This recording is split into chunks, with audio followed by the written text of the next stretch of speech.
अभी मैं जो बताने जा रहा हूँ जिंक सल्फाइड ZnS।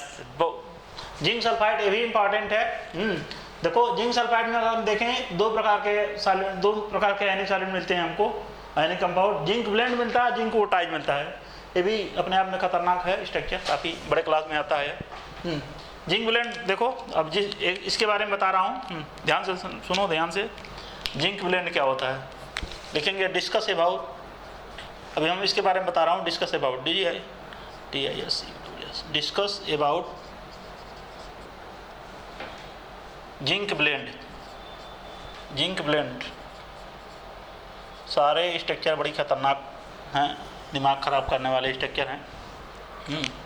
देखो आप लोग मेरे साथ डायग्राम बनाइए, जैसा कि मैं हमेशा डायग्राम बनाते आया हूँ। एक क्रिस्टल स्ट्रक्चर बना लीजिए, क्रिस्टल स्ट्रक्चर बना लीजिए मेरे साथ आप लोग। ऐसे बड़ा सा एक क्रिस्टल स्ट्रक्चर बना लीजिए।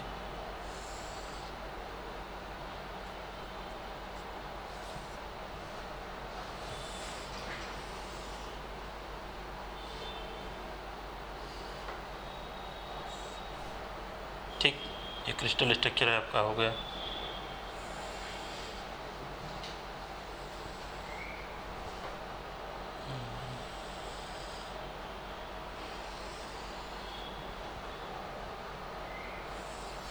इसे बना लीजिए आप लोग भी।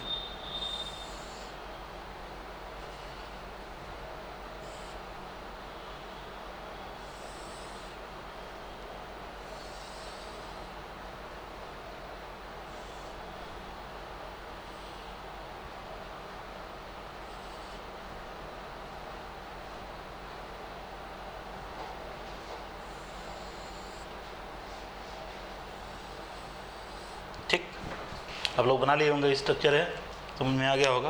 प्रैक्टिस करते जाइए, आप लोगों को आ जाएगा। प्रैक्टिस करेंगे तभी आएगा स्ट्रक्चर, और जब तक स्ट्रक्चर नहीं बनाएंगे तब तक फीलिंग नहीं आएगी। फीलिंग आने के लिए स्ट्रक्चर जरूरी है बनाना। कार्नर बनाओ, कार्नर,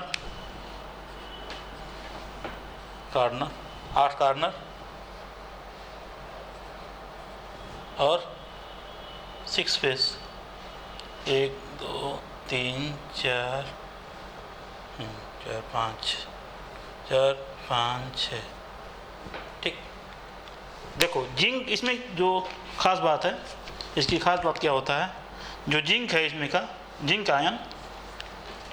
आयन जो है इसमें Zn पर, इसको जिंक आयन लिख लो, Zn पर 2+ जो है, ये कहाँ है, अल्टरनेट, ध्यान देना खूब अच्छी, अल्टरनेट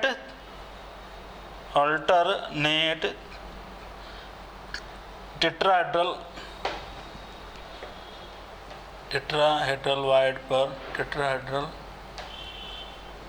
वाइड पर प्रेजेंट है। ठीक है, जिंक +2 और प्रेजेंट एट लिख लो, Zn पर 2+ आयन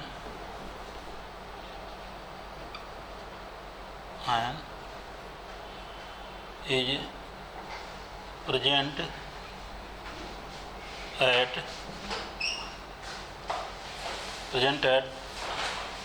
अल्टरनेट टेट्राहेड्रल वाइड। ठीक है, मतलब अल्टरनेट मतलब, ठीक है, अल्टरनेट मतलब एक छोड़ के एक छोड़ के। अगर मान लो यहाँ है तो यहाँ नहीं है, यहाँ है तो यहाँ नहीं है, एक छोड़ के।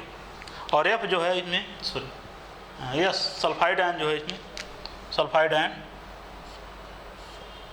FCC पे स्थित है। FCC मतलब जो होता है कार्नर पर भी होता है और फेस पे भी होता है। तो जो ये सर्किल के द्वारा लिखा हूँ वो FCC है।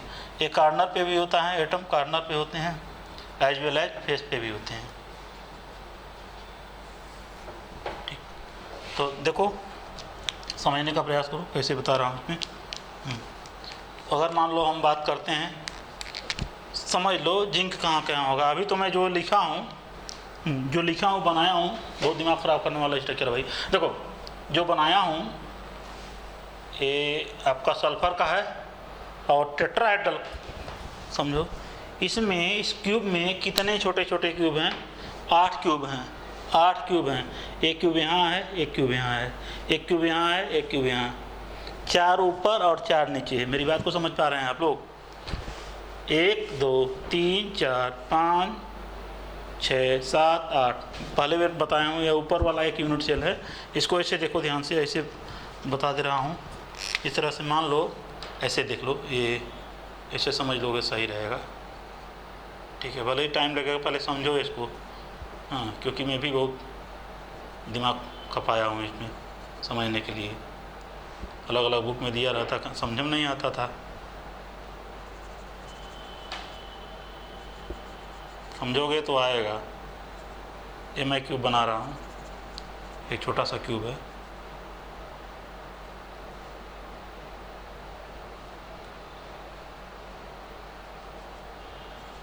ये छोटा सा क्यूब है, पता चल जाए क्यूब है, एक छोटा सा क्यूब है मान लो। अब यहाँ कहीं इसमें, इस क्यूब में यहाँ कहीं, कहीं यहाँ इस जगह कहीं, यहीं कहीं एक Zn2+ है। इसको रेड कलर से, इसको मान लो, इसको हम ऐसे लिख दूँ, क्या नाम, हाँ इसी से प्लस चार्ज है, मान लो यहाँ कहीं है, यहाँ कहीं है, इस जगह है मान लो यहाँ। यार क्या बताएं, मार्कर सही नहीं है। इसको प्लस चार्ज यहाँ मान लो, इसको लिख लेता हूँ, यहाँ कहीं है यह। देखो इसके ऊपर ही है, ये यहाँ कहीं है। ये जो चार्ज है, चार्ज कर रहे हैं, ये टेट्राहेड्रल वायर्ड है मान लो। सुनो बात को, एक कार्नर के इसी की जस्ट बगल में होगा। देखो, या तो देखो ऐसे ऐसे एक वायर्ड, एक छोटा सा क्यूब यहाँ है, एक यहाँ है, एक यहाँ है, एक यहाँ है। समझने का प्रयास करना। अल्टरनेट मतलब एक छोड़ के, एक यहाँ होगा, पहला यहाँ होगा तो यहाँ नहीं होगा, फिर इसके नीचे हो सकता है, यहाँ होगा तो यहाँ नहीं होगा, यहाँ होगा, यहाँ नहीं होगा, फिर यहाँ होगा, इसी तरह एक छोड़ के। ठीक है, अब देखो ये यहाँ से क्या करेगा, ये क्या नाम है, ये बनाएगा टेट्राहेड्रल, बनाएगा टेट्राहेड्रल स्ट्रक्चर बनाएगा। तो बनाते हैं इसको, हम ऐसे बना रहे हैं।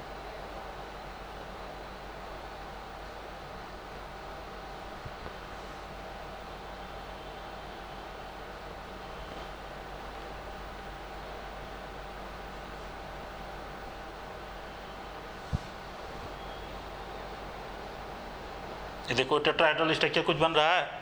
तो ये जो चार्ज है, ये जो पॉजिटिव चार्ज है, इसको हम जिंक आयन कहेंगे, जिंक आयन कहेंगे, जिंक आयन कहेंगे, या जिंक आयन, Zn आयन, इसको लिख दो। ये दिस Zn आयन, ये Zn आयन है, Zn ion is surrounded by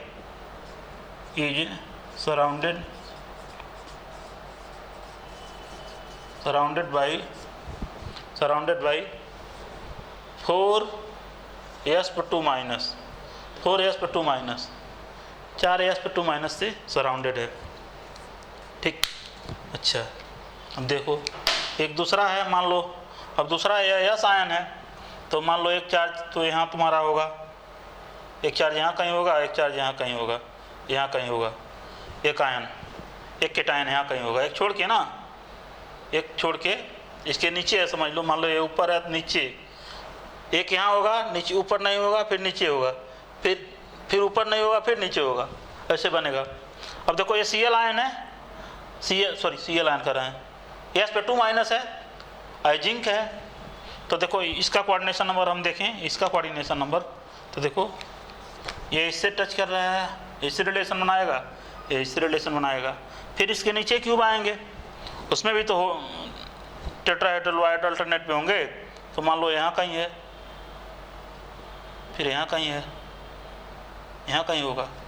ठीक है, तो यह कौन सा है, कौन सा आयन है, s/2- है। तो लिखेंगे this s/2- is surrounded by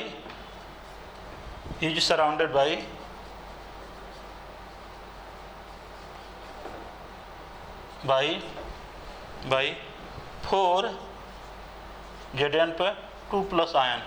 तो कहने का मतलब कोऑर्डिनेशन नंबर ऑफ Zn/2+ जो होगा 4 होगा, और इसका कोऑर्डिनेशन नंबर क्या होगा, कोऑर्डिनेशन नंबर बाबू, कोऑर्डिनेशन नंबर किसका, s/2- का क्या होगा, इसका भी 4 होगा। दोनों का रेशियो 4:4 रेशियो में आएगा। अभी हम एनालिसिस बाद में कर रहे हैं। ये तो आपका स्ट्रक्चर था, ये तो रहा आपका स्ट्रक्चर। ठीक, अभी बता रहा हूँ इसके आगे हम और कुछ बातें जो इसमें आएंगी, और कुछ बातें इसमें जो आएंगी वो है आपका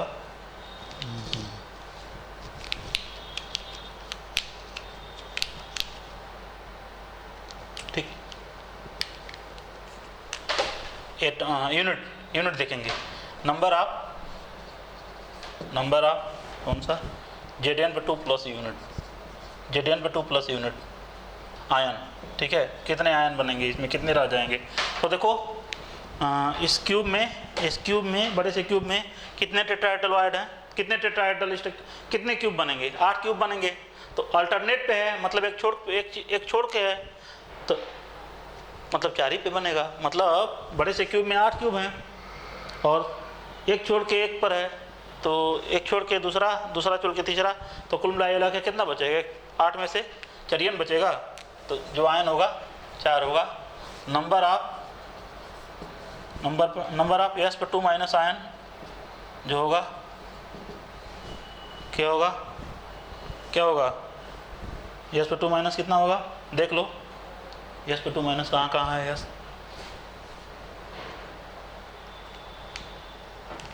S/2 माइनस कहाँ लिखा हूँ मैं?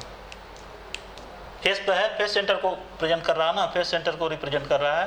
तो फेस सेंटर मतलब कार्नर पे भी होता है एटम और फेस सेंटर पे होता है। FCC को मतलब बता रहा है। तो 8 × 1/8 प्लस 6 × 1/2, तो 1 + 3 दैट इज 4। तो S/2 माइनस जो होता है आपका ये 4 होगा। तो जो फार्मूला हमारा बनेगा, फार्मूला क्या बनेगा बाबू? Zn/4 4S4। ठीक है, तो इसको सॉल्व करेंगे। 4 टाइम होगा, मतलब 4 टाइम्स ऑफ ZnS कह सकते हैं। तो कहने का मतलब जो है 1 यूनिट जो होगा ZnS, 1 unit of ZnS contain 4 unit of, मतलब नंबर ऑफ यूनिट, मतलब contain ZnS contain 4 unit of ZnS। यह ZnS 4 यूनिट ऑफ ZnS को कंटेन करेगा। यहाँ Z की वैल्यू आप 4 मान लेंगे, Z की वैल्यू 4 मान लेंगे। ठीक, अच्छा अब लिखो क्लोजेस्ट डिस्टेंस, नोट कर लेना उसको, फिर लिखो क्लोजेस्ट डिस्टेंस। अगला है क्लोजेस्ट डिस्टेंस, अभी हम सब बता रहे हैं। क्लोजेस्ट डिस्टेंस पहला दूसरा हो गया, तीसरा नंबर क्लोजेस्ट डिस्टेंस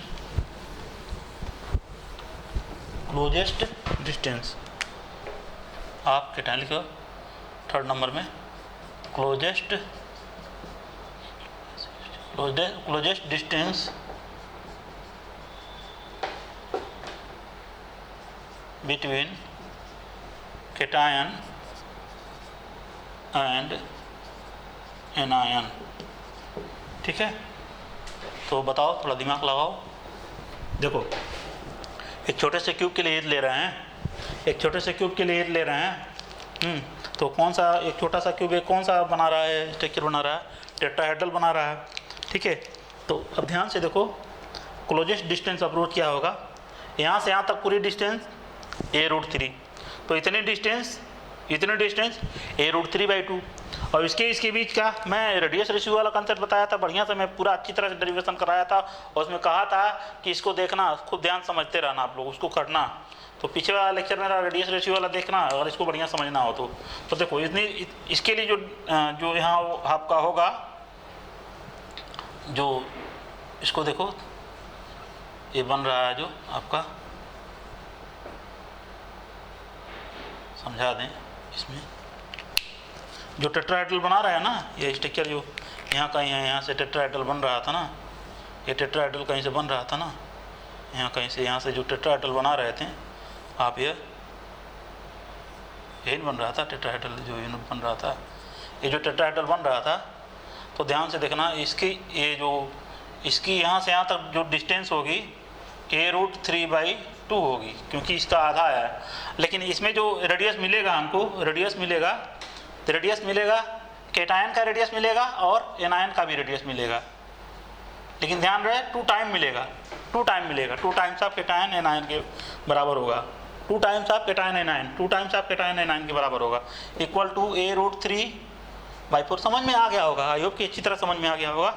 बताएं हैं आपको 2r-, अरे भाई ये 2 टाइम्स होगा ना, 2 टाइम्स होगा, यहाँ से 2 टाइम्स होगा, 2 टाइम्स रेडियस ऑफ केटायन, बीच में केटायन तो होगा, फुल केटायन है, और फिर इसको कवर किए हुए हैं वो सब plus cation anion equal to a√3, इसको a√3/2 है, a√3/2 है यह cation plus radius of anion equal to a√3/4। देखो तुम लोग याद करो, और वैसे भी नहीं याद आ रहा तो टेट्राहेड्रल के लिए मैं रिलेशन रेडियस वाला भी कराया हूँ, निकाला हूँ यहाँ से। ठीक, ये तो क्लोजेस्ट डिस्टेंस अप्रोच के लिए आपका ये फार्मूला है। ठीक, अब अगला लिखो। अगला क्या है? डेंसिटी। डेंसिटी डेंसिटी बढ़ा दे, डेंसिटी देखो, डेंसिटी हो जाएगा, सारा चीज़ बता दे रहा हूँ। Density rho equal to Zm/Na into a³।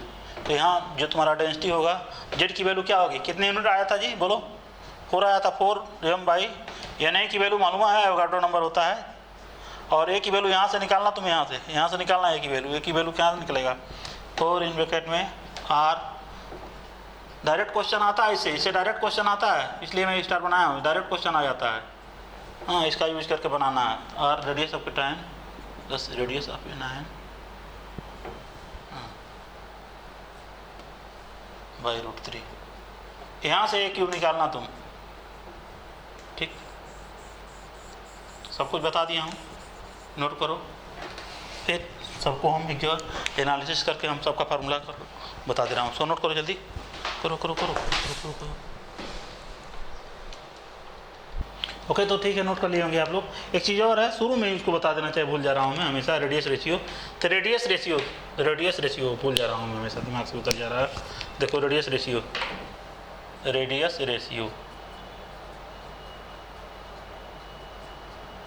सब जगह टेट्राहेड्रल ही तो आया है। तो होता है, क्या होता है, cation radius of cation by radius of anion equal to क्या होता है, याद करो, क्या होता है, 225 होता है ना, 225 0.225 टेट्राहेड्रल। हाँ ठीक है, सही है।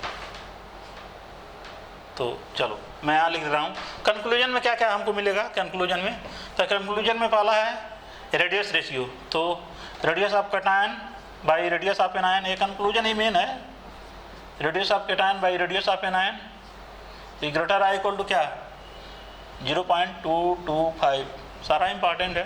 कोऑर्डिनेशन नंबर का रेशियो कितना आया है बोलो, Zn/2 plus ratio S/2 minus जो रेशियो है, कोऑर्डिनेशन नंबर का रेशियो बोलो 4:4 आएगा ना। ठीक है, फार्मूला क्या आएगा, ZnS आएगा। फार्मूला यूनिट कितना आएगा बोलो, 4 यूनिट के बराबर हो रहा ना। क्लोजेस्ट डिस्टेंस अप्रोच क्या होगा, radius of cation by radius of anion, खूब बढ़िया समझाया हूँ। Radius of cation plus radius of anion equal to a√3/4 होगा। डायरेक्ट क्वेश्चन आते हैं इससे। डेंसिटी क्या होगा, rho equal to Zm/Na into a³। Z की वैल्यू क्या है 4m, मैं इसको करवा भी दिया हूँ, Na फिर से लिख लेना, a³ यहाँ से लिख लेना, तुम निकाल लेना a³ यहाँ से, 4/√3, a की वैल्यू यहाँ निकाल लेना, √3 radius of cation plus radius of anion. तो इतनी फुल इंफॉर्मेशन थी बच्चों, किसके लिए, जिंक ब्लेंड के लिए फुल इंफॉर्मेशन थी, जिंक ब्लेंड के लिए। अब उसके बाद मैं बताने जा रहा हूँ जिंक वोल्टाइज। नोट करो इसको, जिंक वोल्टाइज। ठीक है, अब देखो जिंक ब्लेंड का एग्जाम सब कंक्लूजन मैंने बताया अभी। उसके बाद इसका एग्जाम्पल लिख लो, zinc ZnS VES CU CR CU BR CUI AGI AGS AGS पूछ सकता है कौन सा एग्जाम्पल है। हाँ, अब देखो जिंक वोल्टाइज क्या है, जिंक वोल्टाइज के बारे में बता रहे हैं। जिंक वोल्टाइज, इसको मिटा दो। देखो जिंक वोल्टाइज एक्चुअली बड़े क्लास में है, नेट JRF में पूछा जाता है, CSIR नेट JRF में पूछा जाता है, ठीक है, बड़े क्लास का है। लेकिन फिर जान जाओ, इसका स्ट्रक्चर मैं नहीं बता रहा हूँ, इसके लिए अलग वीडियो बनाऊंगा। आप लोग कमेंट करेंगे तो इसके लिए हम अलग वीडियो बनाऊंगा, उसमें टाइम लग जाएगा। और उस स्ट्रक्चर बनाया जाए तो बहुत समय लगेगा। जो भी छोटी मोटी इन्फॉर्मेशन थी मैं बता दे रहा हूँ। वोल्टाइज जो सा जिंक जैसा ही होता है, जिंक वोल्टाइज जिंक ब्लेंड जैसा ही होता है। Zinc wurtzite is an alternate form of ZnS occur in nature. The main feature of this structure are, क्या हो सकता है, जो इसमें सल्फाइड आयन होता है, सल्फाइड आयन HCP अरेंजमेंट से जुड़ा होता है, हेक्सागोनल अरेंजमेंट में पाया जाएगा। और यही दूसरा जो है Zn2+ आयन जो होता है 1/2 of the alternate tetrahedral void. ये दोनों आप बस यही चीज़ अंतर है। बाकी कोऑर्डिनेशन का जो होता है रेशियो 4:4 रेशियो में ही होता है। इस चीज़ को ही आप दिमाग में रखना आप लोग। हाँ, जो सल्फाइड आयन उसमें FCC अरेंजमेंट होता था, लेकिन इसमें जो वोल्टाइज में HCP अरेंजमेंट में होता है, यही दिमाग में रखना है। और यह जिंक आयन जो होता है अल्टरनेट टेट्राहेड्रल वाइड तो होता ही है, लेकिन हाफ पार्ट होता है। कोऑर्डिनेशन नंबर का रेशियो 4:4 है। और जो आपका फार्मूला यूनिट निकाला जाएगा, फार्मूला यूनिट अभी हम फार्मूला यूनिट जो होगा आपका 6 × 1/3 4 × 1, तो ये आपका 6 होगा, बता रहा हूँ, ठीक बताया आप लोग। S-2 है। हेक्सागोनल सेल के लिए यूनिट सेल कैसे निकालते हैं, तो मैं निकलवाया हूँ 12 × 1/6 + 2 × 1 + 3। जो हेक्सागोनल के लिए मैंने कराया था एक्सप्रेशन, जो यूनिट सेल आता था वो S/2- के लिए हो जाएगा। बता रहा हूँ कैसे। ZnS जो फार्मूला होगा Zn6 S6 तो हो जाएगा 6 यूनिट के बराबर होगा। तो जो इसका फार्मूला हो जाएगा ZnS होगा और 6 यूनिट इसमें ZnS में 6 यूनिट प्रेजेंट होगा। अच्छा, तो चूंकि इसका स्ट्रक्चर थोड़ा ऐसे ही मैं बता रहा हूँ, ओरली बता दे रहा हूँ, इसका स्ट्रक्चर ओरली ही बता दे रहा हूँ, वैसे ही ओरली ही ऐसे ही। देखो हेक्सागोनल होता है ना, हेक्सागोनल HCP का स्ट्रक्चर में कराया था मैंने आप लोगों को। हाँ, थोड़ा कॉम्प्लिकेटेड है, बाद में इस पर एक वीडियो बना देंगे अलग से हम।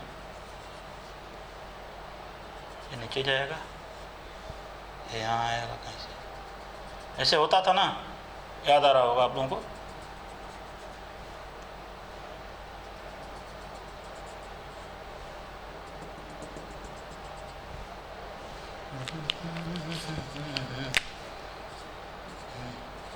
ठीक है, तो समझ लो ध्यान से, ये आधा होता था।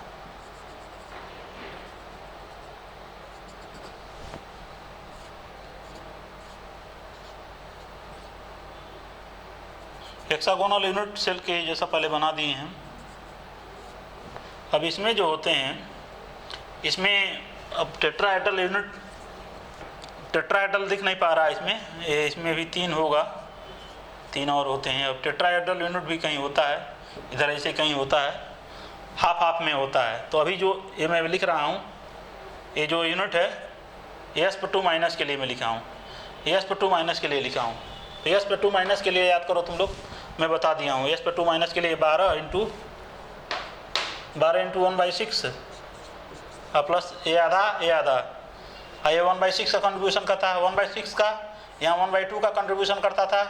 अब बीच वाले 3 खुल के है ही हैं। तो देखो 12 × 1/6 प्लस 3 बीच वाला है 3, और ये 1/2 तो ये हो जाएगा 1/2 मतलब एक हो जाएगा 2 × 1/2। तो S/2- जो निकालोगे नंबर आप S/2- आयन हो जाएगा 3 + 2 + 3 + 1 दैट इज 6। और जो हो जाएगा क्या है, Zn2+ आयन जो निकलेगा इसमें, Zn2+ आयन। अब ये थोड़ा कॉम्प्लिकेटेड स्ट्रक्चर है, इसका भी जो रेशियो होता है सेम ही होता है, 4 इंटू 6 जो होता है, 6 बीच में कहीं आएगा, 6 बीच में आएगा, 6 में ऐसे 6 टाइप में ऐसे आएगा कुछ, ये भी कुछ हाँ ऐसे आएगा। तो 6 इंटू 1/3 का यहाँ कंट्रीब्यूशन करेगा। 4 फुल एटम बीच में मिलेंगे, 4 एटम फुल बीच में मिलेंगे, तो 4 + 2। बाद में इस पर हम एक मॉडल लेके समझाना पड़ेगा, इस पर वीडियो अलग बना के समझाऊंगा। इसको नोट कीजिए, अभी इतनी जानकारी थी, ठीक है। तो जिंक वोल्टाइज का ये स्ट्रक्चर था, तो ठीक है, नोट कीजिए, आप लोग पढ़ते रहिए। अभी आगे वीडियो लेके आ रहे हैं, हाँ नोट कीजिए। Thank you so much for watching.